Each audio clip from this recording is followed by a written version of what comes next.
Suite au vote au bulletin secret qui s'est déroulé dans la nuit du 25 au 26 mars 2024, les parlementaires togolais ont donc décidé de changer la constitution togolaise. En effet, une proposition de loi qui était en étude depuis un certain moment, on le savait déjà, a donc été introduite à l'Assemblée nationale et puis votée par 89 députés sur 91. Il y a eu une abstention et puis visiblement un député qui était absent, et donc ça fait une écrasante majorité au niveau qui s'est prononcé au niveau du vote. Et donc c'est un plébiscite, on va dire, à ce niveau-là.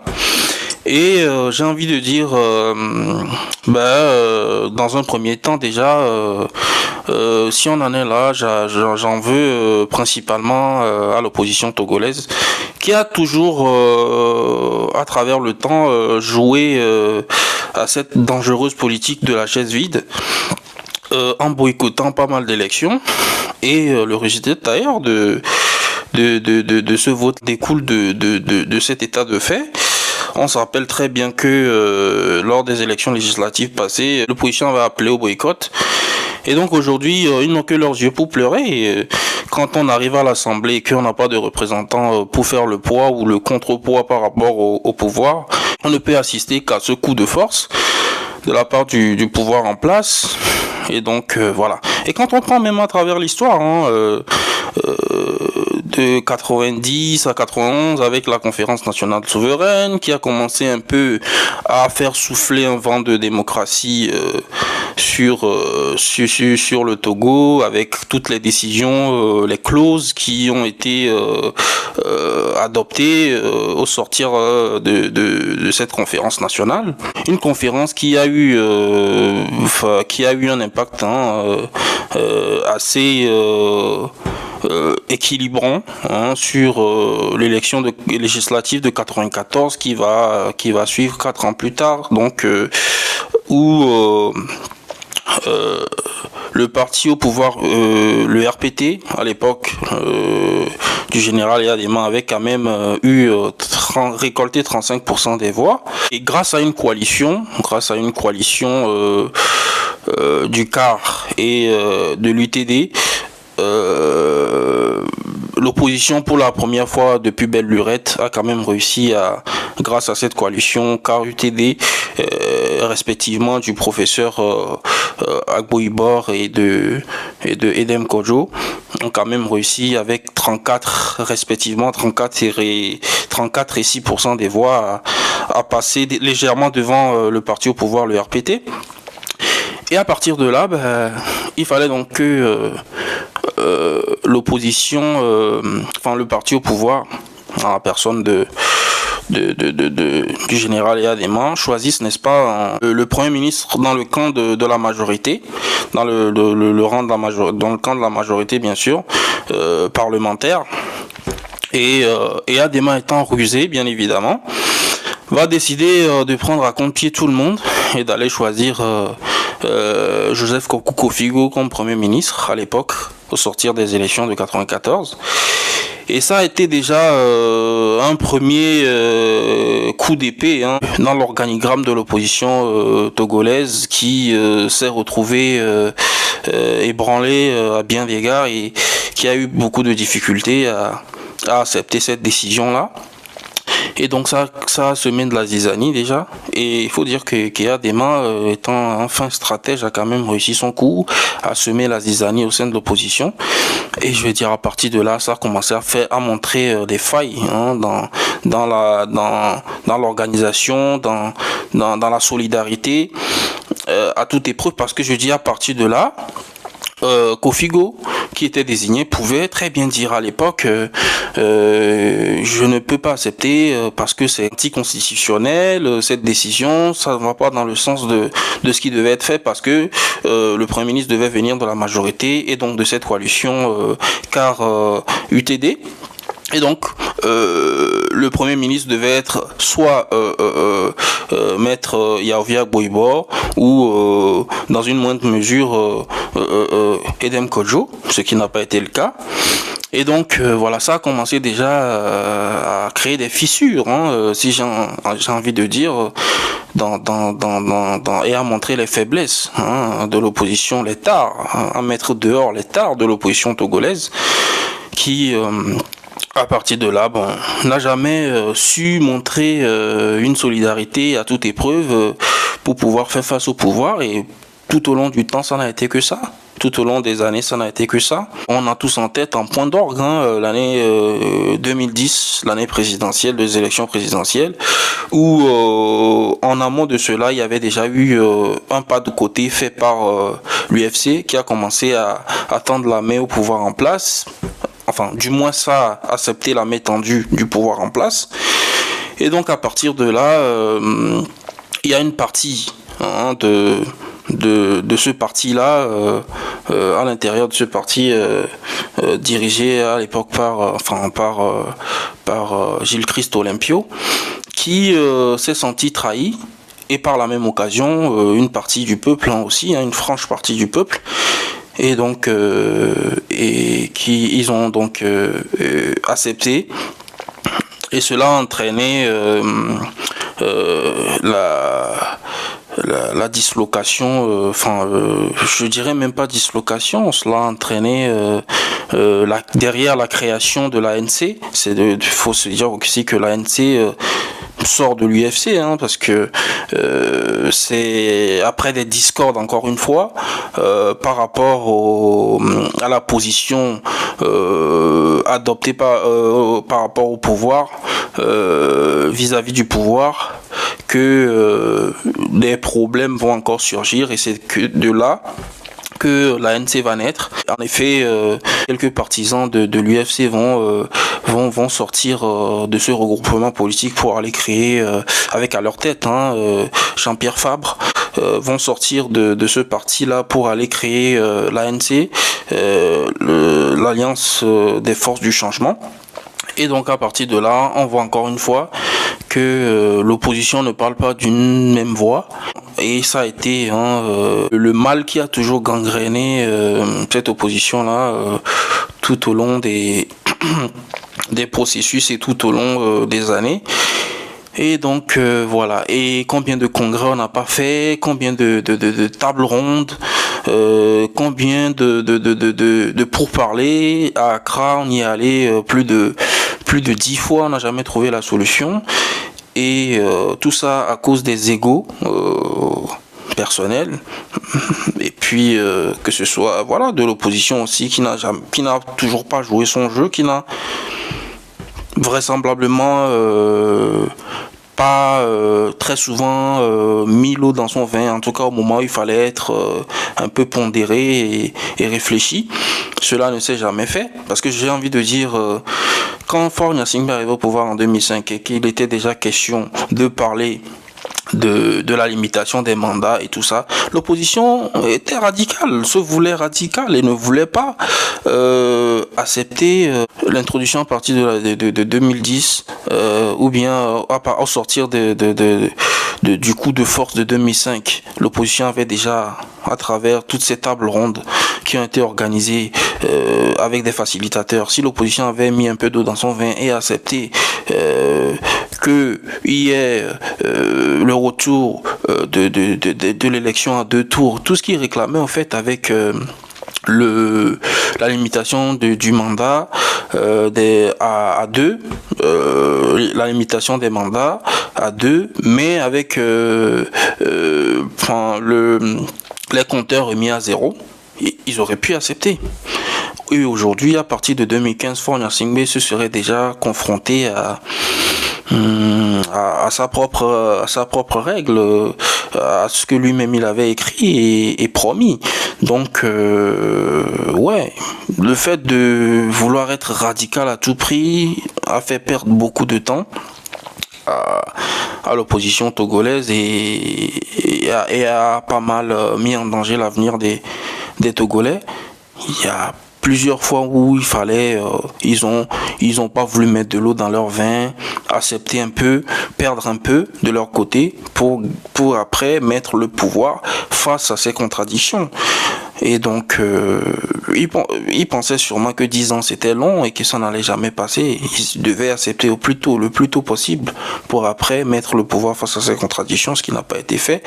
Plusieurs fois, ils ont boycotté les élections et après, c'est pour venir crier que des lois ont été votées nuitamment et que, bon, ils n'ont pas été mis au courant, etc. Mais aller aux élections. Et encore une fois, c'est pourquoi le changement de régime vers le régime parlementaire où cette fois-ci le président n'aura qu'un pouvoir symbolique, que le pouvoir sera maintenant entre les mains du président du Conseil des ministres. Moi, ça ne me dérange pas plus que ça, parce que peut-être que ça permettra à l'opposition de prendre des élections législatives au sérieux. Eux qui l'ont toujours boycotté la plupart du temps. Je veux dire, c'est là où toutes les lois sont votées quasiment. Donc, il fallait pas boycotter.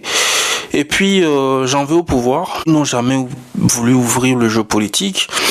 Ils se sont toujours renfermés sur eux-mêmes et fait des coups de force. Je veux dire, à un moment donné, il faut un peu de concurrence dans le jeu politique. Il faut de l'émulation, il faut de nivellement par le haut. Il faut que quand tu gagnes, que ça soit vraiment mérité dans la transparence, et puis qu'il y ait de l'émulation, qu'il y ait un risque politique et que à la fin les résultats soient un peu serrés, qu'il y ait un peu de suspense et tout ça. J'ai envie de dire, quand on organise un match de football ou je sais pas, on est dans un championnat et que c'est tout le temps la même équipe qui gagne, je veux dire, à un moment donné, ça fait honte. On dit des fois aussi, quand tu es trop beau aussi, ça fait honte, tu vois. Donc, des fois, au moins, il faut qu'il y ait un peu de suspense, il faut ouvrir le jeu politique, il faut accepter de jouer le jeu, accepter les risques, accepter de perdre, et voilà, ce que le pouvoir togolais en place n'a jamais accepté faire. À un moment donné, c'est lassant à force, parce que à un moment donné, les populations sont désespérées et voilà quoi. Et je pense que Faure Gnassingbé doit accepter ouvrir un peu plus le jeu politique. Et pour l'instant, on navigue un peu à vue, on ne sait même pas où on va avec cette nouvelle législature. Qu'est-ce qui va se passer, comment est-ce que le pouvoir va s'organiser, selon les scénarios et scénarii qu'on aura dans le futur, quelles sont les décisions qui vont être prises par rapport à cette nouvelle législature qui fait passer le Togo d'un régime présidentiel à un régime parlementaire. Quels sont les enjeux et quels sont surtout les tenants et les aboutissants, comment est-ce que on va réagir par rapport à ce système et si la greffe ne prend pas, s'il y a un rejet, comment est-ce qu'on fait? Et Kagbara dire que ils se sont préparés à toutes les éventualités, que même si toutes les situations se présentaient, ils trouveront réponse à tout problème et que le nouveau mandat c'est pour le président du conseil, c'est 6 ans et que non renouvelable. Bon, moi j'ai envie de dire, ce qu'on veut, c'est l'homme a toujours eu sans cesse besoin de changement, d'alternance, de voir autre chose. C'est pas pour rien qu'on s'habille différemment tous les jours. C'est pas pour rien qu'on change nos régimes alimentaires. De temps en temps, on essaie de passer sur autre chose, de tenter d'autres choses. C'est le propre de l'homme. C'est le propre de l'homme de vouloir du changement, de vouloir voir autre chose, de vouloir changer d'air, voir autre chose, essayer d'autres choses.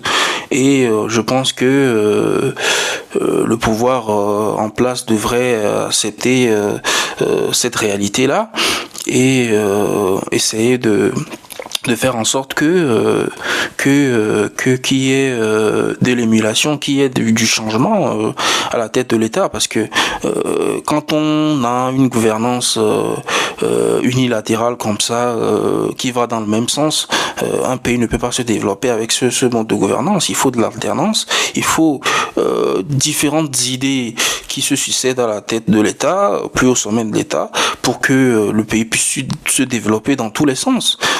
J'ai envie de dire, parce que Faure Gnassingbé, lui, peut-être, quand il arrive au pouvoir, il a son programme à lui. Il veut développer le pays dans un secteur donné. Il y a un certain nombre de sujets qui lui parleront plutôt que d'autres. Il sera amené par rapport à son parcours à être attiré par un certain nombre de sujets sur lesquels il passera bien évidemment beaucoup plus de temps et d'énergie. Il mettra beaucoup plus d'énergie sur certains sujets plutôt que d'autres. Et donc, au bout de 10-15 ans,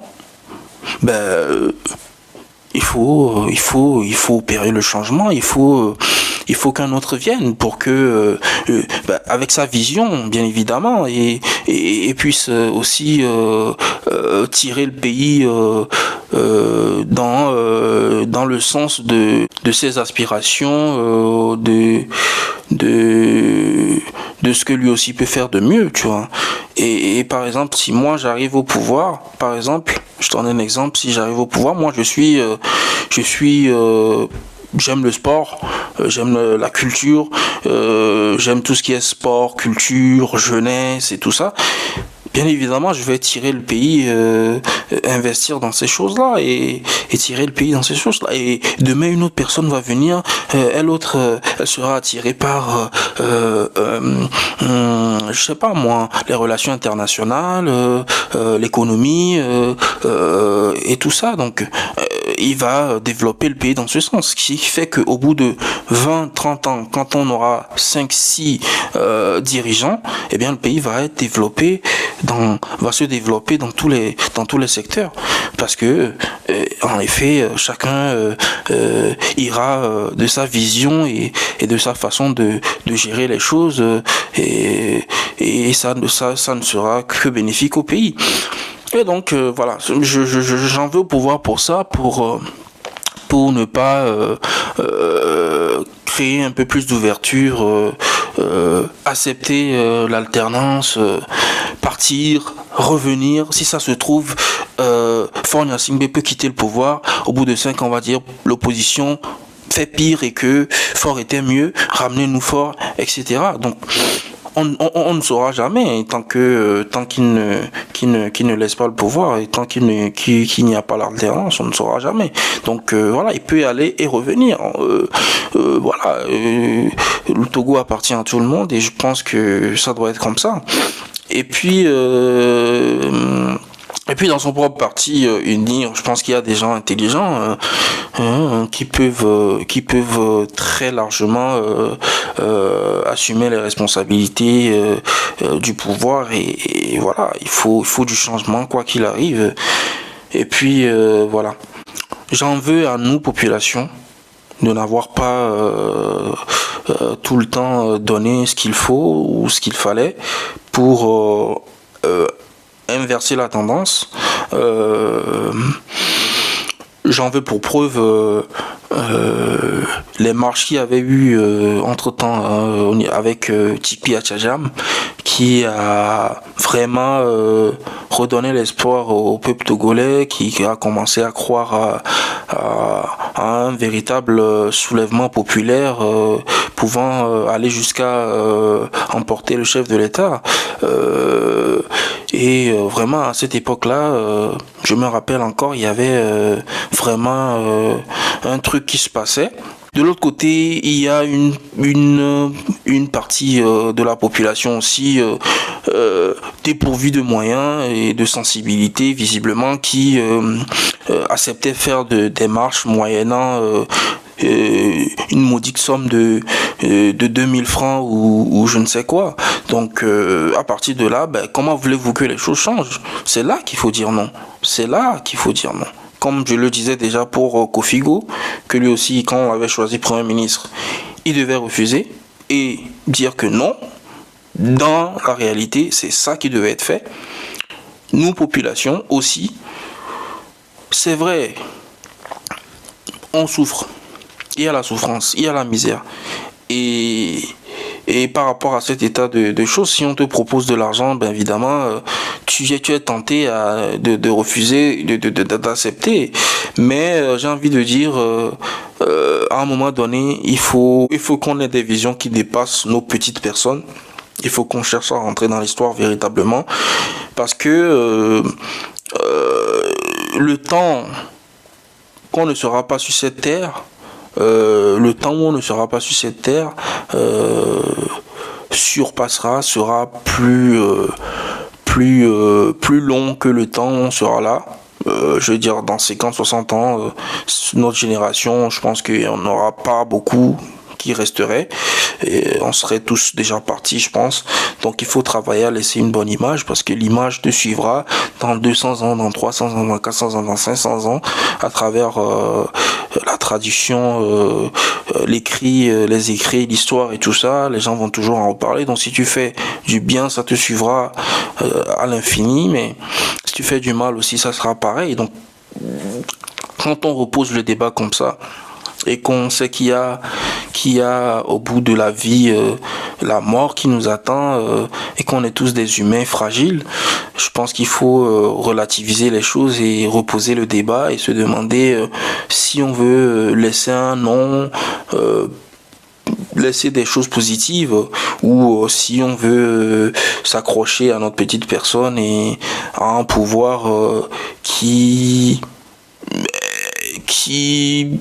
sera là et quand on partira, et que voilà quoi, il faut se poser les bonnes questions. Et donc je pense que nous aussi, de notre côté population, on n'a pas fait ce qu'il fallait pour faciliter l'alternance. Plusieurs fois on a eu l'occasion de vraiment, parce que dans une démocratie, comme on a l'habitude de le voir dans tous les pays, par exemple si vous prenez le cas du Sénégal, regardez un peu comment Ousmane Sonko a au dernier moment choisi Bassirou Diomaye Faye qui a gagné, alors que le gars n'a rien de présidentiable. Peut-être à terme réussira-t-il au bout de 2 ans à en prendre une graine un peu de président de la République, et cette posture qui va avec, mais pour l'instant voilà quoi, mais vu qu'il a été choisi par Ousmane Sonko, tout le monde a voté pour lui et il a gagné largement au premier tour. Est-ce qu'on peut voir cette situation au Togo, ce success story là, avec quelqu'un qui sort de nulle part, un paysan qui fait des études, fils de paysan qui finit président de la République, ou un Jean-Pierre Fabre qui une fois mis hors jeu par rapport à l'inscription aux élections présidentielles, va désigner quelqu'un sorti de nulle part pour être le candidat de l'opposition, quand on voit déjà les égos qu'il y a, et que des fois même au sein de l'opposition les gens se disent que, vu que les élections passées, on a 35% des voix, on est chef de file de l'opposition, on est le parti principal de l'opposition, et donc en aucun cas on ne va aller prendre quelqu'un qui a récolté 6% des voix, 5% des voix ou 2% des voix, pour quelque raison que ce soit. Cela ne serait possible en brandissant l'argumentaire d'un quelconque choix stratégique. Et donc oui, je pense que il faut que à la fin de la journée, tous les Togolais se posent et réfléchissent par rapport à la situation du pays. Maintenant, en ce qui concerne le passage du Togo du régime présidentiel à un régime parlementaire, j'ai envie de dire Ce qu'il faut changer, c'est pas le régime présidentiel du Togo, c'est le régime alimentaire tout court. C'est là qu'il faut changer les choses. C'est là qu'il faut faire en sorte que les Togolais puissent manger 3 fois par jour. C'est là qu'il faut faire en sorte que le Togolais puisse bien se loger. C'est là qu'il faut faire en sorte pour que le Togolais puisse trouver du boulot une fois son diplôme obtenu dans n'importe quel domaine, puisse être suivi à travers des formations qui puissent le replacer dans le monde du travail. C'est là qu'il faut faire en sorte d'avoir des hôpitaux fonctionnels qui vont sauver la vie des populations. C'est là qu'il faut faire en sorte de apporter de l'aide aux jeunes chômeurs. C'est là qu'il faut réinvestir massivement dans le sport, dans la culture, et puis dans le tourisme, pour faire en sorte que le Togo puisse être connu à l'international et attirer des touristes. C'est là qu'il faut faire en sorte que les ressources du pays puissent servir, puissent être équitablement réparties entre tous les Togolais. C'est là qu'il faut opérer tous ces changements-là. C'est de ça que les Togolais ont besoin aujourd'hui. C'est pas un changement de régime, régime présidentiel, régime parlementaire, régime semi-présidentiel, régime... On s'en fout. La moitié des Togolais ne savent même pas qu'il y a eu un changement et ne savent même pas ce que c'est. Ma grand-mère au village, vous lui parlez de régime parlementaire, régime présidentiel, elle ne sait pas ce que c'est. Elle ne sait pas ce que c'est. Et la moitié des Togolais ne savent pas qu'il va y avoir changement ou qu'on est en train de passer d'un régime présidentiel à un régime parlementaire. Leur souci principal, c'est de manger 3 fois par jour, c'est tout. Et donc, voilà un peu en ce qui concerne la politique togolaise. J'en ai décidé d'en parler un peu sur ma chaîne, parce qu'on dit que les jeunes ne s'intéressent pas à la politique. Voilà, c'est fait, c'est réparé. La loi a été adoptée, maintenant elle est au niveau du chef de l'État et qui aura donc 2 semaines pour 15 jours, je pense, 15 jours pour la promulguer. Ou pas d'ailleurs, s'il lui reste un peu de bon sens. Donc voilà. Continuez à vous abonner à la chaîne Luciano TV. Et puis moi je vous dis à la prochaine pour une nouvelle vidéo. À très bientôt.